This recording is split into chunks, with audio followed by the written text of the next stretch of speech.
Vous savez, le monde est très dangereux. Il faut pouvoir se munir des outillages nécessaires pour combattre. Nous avons débuté une thématique donnée. Il s'agit des 48 lois du pouvoir de Robert Greene. Et d'ailleurs, pour vous rappeler la deuxième loi, qui dit quoi? Ne mettez pas trop de confiance en vos amis. Apprenez à utiliser vos ennemis. Dans la précédente vidéo, nous nous sommes arrêtés à la loi numéro 10. Nous allons poursuivre aujourd'hui sans plus tarder. Likez la vidéo. S'il vous plaît, likez la vidéo. Nous allons poursuivre aujourd'hui sur la loi numéro 11, 12, 13 en allant. Alors, je prends mon bloc-notes. J'espère que vous allez très bien. On y va. Loi numéro 11. Apprenez à rendre les gens dépendants de vous. Ne leur enseignez jamais tout pour qu'ils puissent se passer de vous. Apprenez à rendre les gens dépendants de vous.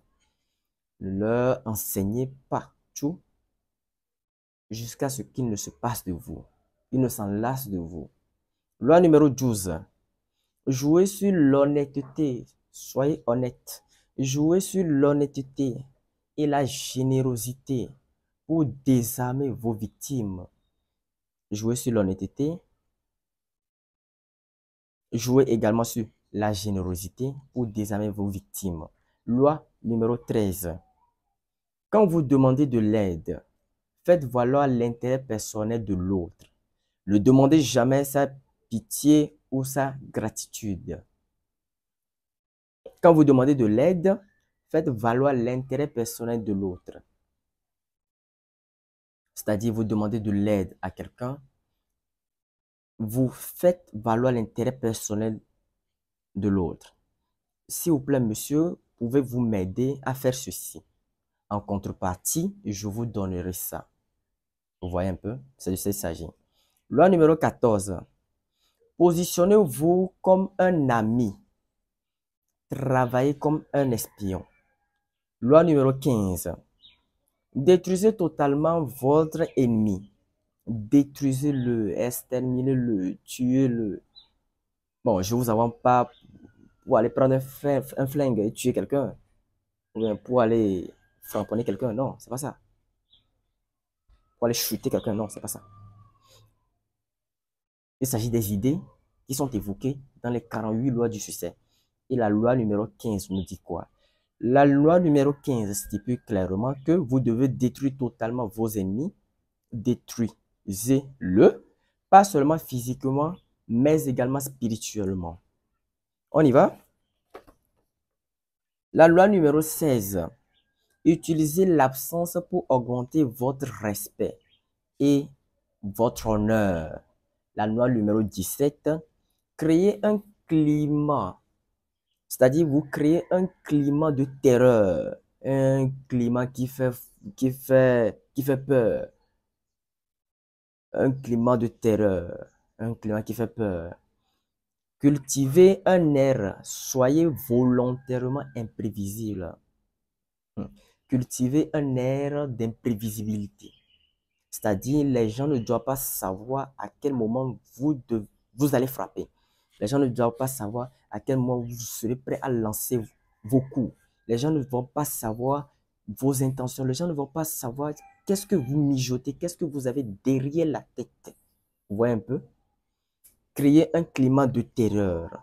Cultivez un air d'imprévisibilité. Soyez volontairement imprévisible. Il ne doit pas connaître vos moindres effets et gestes. C'est vraiment très important. Loi numéro 18. La loi numéro 18. Ne construisez pas des forteresses pour vous protéger. L'isolement est dangereux. Il est plus avantageux de naviguer dans la foule, de trouver des alliés à intégrer. Vous êtes protégé de vos ennemis par la foule. Au lieu d'aller vous blottir dans un coin et de vous couvrir d'un drap, non, soyez dans la masse, soyez dans la foule. Vous voyez un peu? Et parce qu'il est plus avantageux de naviguer dans la foule, de trouver des alliés à intégrer. Vous êtes protégé de vos ennemis par la foule. C'est ce que dit l'auteur à propos de la loi numéro 18. Loi numéro 19. Sachez avec qui vous traitez. N'offensez pas la mauvaise personne. Si vous offensez la mauvaise personne et que cette personne s'avère être une personne rigoureusement dangereuse, on peut vous exterminer en un seul claquement de doigts, on peut vous tuer, on peut vous extirper, vous éradiquer, totalement éliminer, supprimer. Vous voyez un peu, non? Sachez avec qui vous traitez. Sachez le tempérament des gens. Sachez avec qui vous traitez. N'offensez pas la mauvaise personne. Choisissez vos victimes et vos adversaires avec attention. Ensuite, n'offensez ou ne décevez pas la mauvaise personne. Vous savez que ce type est dangereux et que vous lui devez de l'argent. Ne l'offensez pas, sinon c'est un brigand, c'est un bandit, n'est-ce pas? Il peut prendre un couteau, vous poignarder le cœur, vous poignarder le ventre, les côtes, et puis vous allez y passer, hein.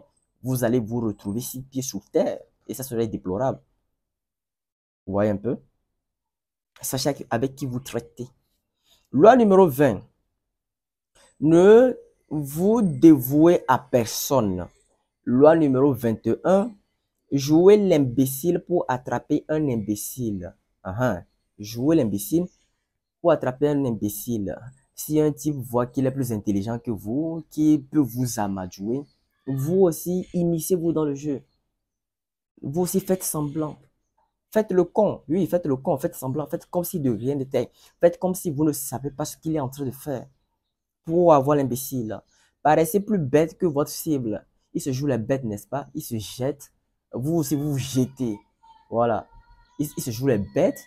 Il se joue les bêtes, la personne la plus intelligente pour pouvoir vous amadouer, pour pouvoir vous escroquer. Vous aussi, soyez plus bête que lui. C'est-à-dire, faites semblant plus que lui. Loi numéro 22. Utilisez la tactique de l'abandon. Transformez la faiblesse en puissance. Utilisez l'abandon comme un outil de puissance. Vous courez derrière quelque chose. Vous savez, plus vous courez derrière quelque chose, plus la chose s'éloigne de vous. Et notamment, nous pouvons trouver ces exemples dans les relations hommes-femmes. Vous courez derrière une gonzesse, une fille. Elle est peut-être 5 sur 10 physiquement, elle est peut-être belle. Plus elle s'éloigne de vous. Mais lorsque vous lâchez prise, lorsque vous dites non, que non, moi je suis un homme masculin et tout, non, je ne veux pas faire ça. Que vous restez serein dans vos interactions, vous ne courez plus derrière elle. La donne change. C'est elle finalement qui revient. Vous voyez un peu? Savoir lâcher prise. Savoir lâcher prise à un moment donné. C'est-à-dire ici, vous utilisez la tactique de l'abandon. Transformez la faiblesse en puissance. Quand vous courez derrière quelque chose, vous êtes faible. Vous êtes faible. Mais s'il s'agit d'une opportunité de vie, je ne vous demande pas d'utiliser la tactique de l'abandon. Une opportunité de vie, un travail, un PDG qui veut vous embaucher, quelque chose de proéminent, quelque chose de prometteur. Là, vous faites le nécessaire pour avoir ça dans la poche, pour avoir les pactoles, pour avoir les flics et autres. Il faut savoir quand est-ce qu'il faut le faire. Utilisez l'abandon comme un outil de puissance. Loi numéro 23. Conservez vos forces. Loi numéro 24. Jouez le parfait courtisan. Apprenez et appliquez les lois de la cour et vous gravirez les échelons des limites. Les échelons sans limite, autant pour moi. Alors, on y va. Loi numéro 25. Régénérez-vous. Soyez le maître de votre propre image plutôt que de laisser les autres décider pour vous. Soyez le maître de votre propre image plutôt que de laisser les autres décider pour vous. Et je peux donner une référence à cela. Réfléchissez et devenez riche. Si vous êtes indécis, vous manquez de décision, c'est l'une des causes premières de l'échec. Vous allez trouver, je vous donne ces références pour que vous puissiez aller faire ces recherches et lire ces livres. Vous pouvez également trouver ça dans les 16 lois du succès. Le manque de décision mène à l'échec, conduit à l'échec. Vous voyez un peu? Soyez le maître de votre propre image plutôt que de laisser les autres décider pour vous. Loi numéro 26, gardez les mains propres. Ne mettez pas vos mains dans des choses immondes. Ne salissez pas vos mains. Vos mains ne doivent jamais être souillées par des erreurs et des besoins dégueulasses. Vos mains ne doivent jamais être souillées par des erreurs et des besoins dégueulasses. Loi numéro 27. Jouez sur le besoin de croyance pour créer un esprit culte. Jouez sur le besoin de croyance pour créer un esprit culte. Loi numéro 28. Entrez dans l'action avec confiance. Entrez dans l'action. Posez des actions avec confiance. Si vous doutez de la suite d'une œuvre, ne tentez pas. Vous doutez que cette fille qui passe, cette gonzesse très jolie qui passe dans la rue, vous êtes sceptique au plus profond de vous que en allant vers elle pour prendre son numéro, vous allez frapper poteau, vous allez tout simplement vous faire rejeter. Vous doutez. Et selon ce que cette loi vient de dire, si vous avez ce sentiment en vous, ne posez pas l'action. Si vous doutez de la suite d'une œuvre, ne tentez pas, ne le tentez pas. Vous n'avez jamais soulevé deadlift 150 kg en salle de gym. Et là, vos amis vous convient à aller soulever parce que il y a la masse, parce qu'il y a l'influence des gens vont vous regarder, vous acclamer, tout en sachant au fond de vous que votre puissance physique actuelle, c'est de 100 kg. Et là, vous voulez soulever pour faire plaisir aux gens. Non, ne le faites pas. Parce qu'au plus profond de vous, vous n'êtes pas capable de soulever un deadlift à 100 kg, n'est-ce pas? Votre puissance maximale, c'est un deadlift à 150 kg, autant pour moi. Votre puissance maximale, c'est 100 kg. Donc, vous êtes sceptique, vous doutez au fond de vous. Vous vous posez la question à savoir si vous allez pouvoir soulever les 100 kg, les 150 kg de deadlift. L'auteur nous dit ici que si vous doutez de la suite d'une œuvre, ne tentez pas, n'allez pas soulever les 150 kg. Vous allez vous couvrir de honte tout simplement. Bon, bien sûr, c'est un exemple que je donne. Loi numéro 29.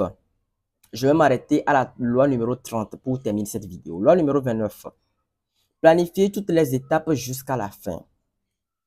Un objectif précis, toutes les étapes jusqu'à la fin. Je pourrais vous donner une référence également. Les 16 lois du succès de Napoléon Hill ou réfléchissez et devenez riche de Napoléon Hill. Avoir un but précis, un plan bien défini, un objectif bien défini et un plan précis pour accomplir ces objectifs.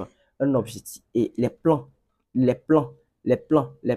et les actions que vous devez entreprendre pour arriver finalement à vos objectifs. C'est-à-dire, vous planifiez les étapes jusqu'à la fin. Je vais faire ci, je vais passer par ici, je vais passer par ici. Et jusqu'à ce que vous y arrivez. La loi numéro 30 pour terminer la vidéo. Faites vos exploits sans effort. Agissez sans effort. Comme si vous pourriez en faire plus. Évitez la tentation de révéler combien vous avez travaillé dur. Ça soulève seulement des questions. Les gens vont vous demander, donc tu as travaillé dur, je ne savais pas que les petites vidéos que tu faisais, tu postes sur YouTube et les réseaux, je ne savais pas que c'était un grand processus, je ne savais pas qu'il y avait des étapes préalables. Ne faites pas comme si ce que vous faites, c'est tellement quelque chose de compliqué. Mais au fond, on sait que c'est compliqué. Au fond, on sait que c'est pas facile de faire ce que je suis en train de faire. C'est pas facile. Au fond, c'est ça. Mais ne le montrez pas, ne paraissez pas ça. Vous voyez un peu? Ne révélez jamais vos trucs ou ils seront utilisés contre vous. Je reprends. Faites vos exploits sans effort. Mais en vrai, est-ce qu'on peut faire des exploits sans effort? Alors, il faut beaucoup d'efforts pour faire des exploits, pour être un homme extraordinaire, pour être quelqu'un de réputé, pour être quelqu'un d'innovateur, quelqu'un de renommé. Les exploits que vous aurez accomplis, vous n'allez pas le faire sans effort. Mais ici, il s'agit des 48 lois du pouvoir. Et la loi numéro 30 nous dit pour atteindre le sommet, faites vos exploits sans effort, agissez sans effort, comme si vous pourriez en faire plus. Évitez la tentation de révéler combien vous avez travaillé dur, combien vous avez peiné. combien vous avez galéré, combien vous avez souffert pour atteindre ce niveau. Évitez de révéler cette image-là de vous. Que ça ne va que soulever que des questionnements. En bon, tu as travaillé dur, je ne savais pas que c'était aussi difficile pour ça. Vous voyez, ce genre de questions. Ne révélez jamais vos trucs ou ils seront utilisés contre vous. Alors, je vais m'arrêter là pour cette vidéo. Nous allons continuer dans une prochaine fois à la loi 31 jusqu'à la loi 40. D'ici là, portez-vous bien.